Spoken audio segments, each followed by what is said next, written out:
Para você, Oeste Sem Filtro, com um número da votação aqui em São Paulo. O candidato a prefeito Guilherme Boulos foi o campeão de votos nos presídios.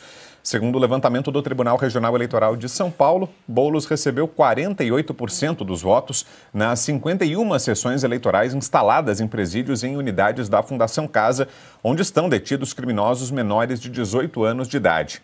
O único local onde Boulos não foi o mais votado foi no presídio Romão Gomes, onde policiais condenados cumprem pena. Ali, Boulos e Tabata Amaral, do PSB, receberam apenas 2 votos cada, enquanto Ricardo Nunes, do MDB, teve 25. Já o tucano José Luiz da Atena não recebeu votos. Ana Paula Henkel. E aí, Ana, qual a explicação para essa vitória do Boulos nos presídios, hein, Ana? Vitor, a explicação é um ditado que a gente fala lá em Minas. Boi preto conhece boi preto. É só esse o meu comentário. O Boulos invade propriedades privadas, né? Invade, comete atrocidades contra as nossas leis exatamente por apoiar esse tipo de crime. Então é só o que eu tenho a dizer. Boi preto conhece boi preto. Fala, Piotr.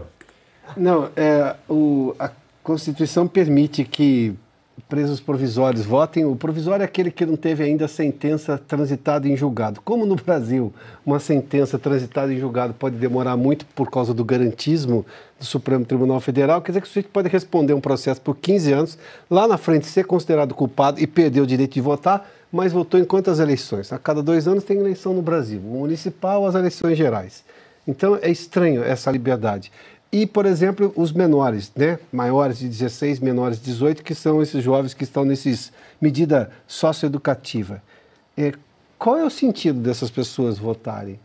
Porque se elas estão presas, mesmo que seja do ponto de vista provisório, passou por um processo judicial. E eu não estou falando daqueles do 8 de janeiro, não, tá? Eu estou falando aqui, estou falando de pessoas julgadas por crime de tráfico, roubo, morte e tudo mais. Bom, isso tudo ainda pode ser uma prisão provisória. Não há condenação em definitivo. E esse sujeito vota e decide, por exemplo... Imagina se essas pessoas votam todas, elas conseguem eleger um vereador. Ou até desempatar uma eleição para segundo turno. Aqui em São Paulo a diferença foi pequena, não foi? Imagina só. Realmente um sistema enlouquecido. Né? Se alguém é condenado em primeira instância, não pode votar.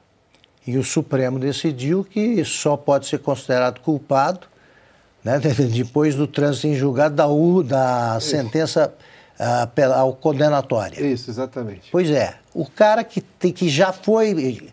já teve transitado em julgado, a última pendência, e está preso, foi condenado, esse vota. É o Brasil. Bom, tem um bandido na presidência, né, devia estar na cadeia.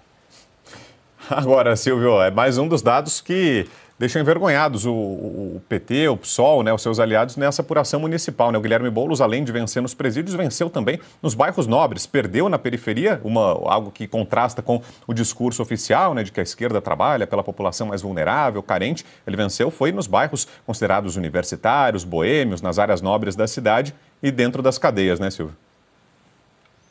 Brown, em relação à periferia, eu tenho convicção que a periferia, e aí não é só na cidade de São Paulo, é claro, uma cidade hiperpopulosa como São Paulo é um exemplo, mas é cada vez mais conservadora, ligada a bons valores. Na periferia tem muita gente que trabalha, que, olha, para pagar imposto é muito, muito difícil, dá um duro danado, viu? Esse pessoal da periferia tem que pegar ônibus, então eu acho que eles dão valor para muita coisa. E eles sabem que quando você conquista, por exemplo, uma propriedade, você deve dar valor a ela e não deixar ninguém invadir a sua casa.